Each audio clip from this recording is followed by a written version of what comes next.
We are not thugs. We are not terrorists. We are not racist, as we're coined in many places. We are you. We come from several walks of life. 2 years after anti-COVID vaccine mandate protests were forcibly expelled by police, protesters return, this time with a broader message about the state of Canada. The biggest thing is 65% of this country has less than $500 left over at the end of the month. Now, the government that's in play right now has basically come out and said that they're for the middle class. So if they're for the middle class, I ask the general public, having less than $500 left over at the end of the month, is that a government for you? Derek Noonan thinks many Canadians are tired of the unending string of scandals plaguing government and says his group is ready to make proposals on fundamental changes to government. The Senate that we have, we need an independent Senate, an electable Senate.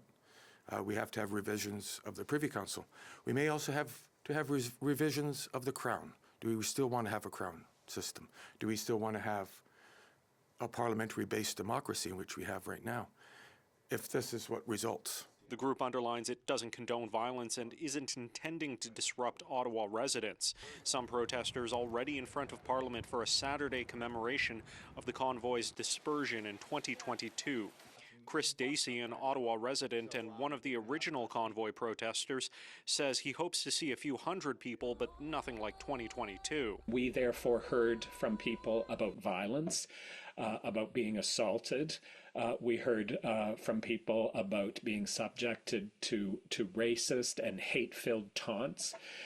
We certainly heard an extreme sense of people feeling trapped and abandoned. Human rights attorney Alex Neve, a member of the Ottawa People's Commission, which heard testimony from over 200 local residents and organizations on the impacts of the convoy, says if protesters can keep their word on minimizing disruptions, he's got no problem with another protest.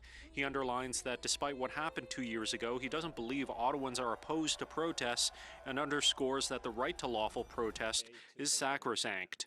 Protest rights matter, but so too do the fundamental rights of the community that is impacted, that lives in and around the area where a protest happens. And we need to make sure that we're upholding all of those rights. In Ottawa, Xiaoli Li, City News.